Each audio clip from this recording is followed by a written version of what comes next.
Compelled by nature, Lady Gaga suffers nip slip twice.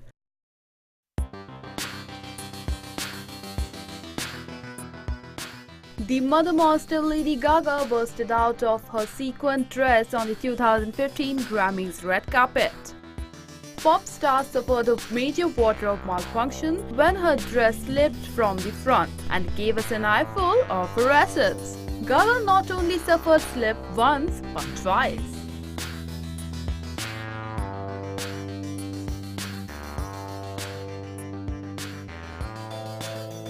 Well, we wonder why she hiding her nips from us as if we never seen them.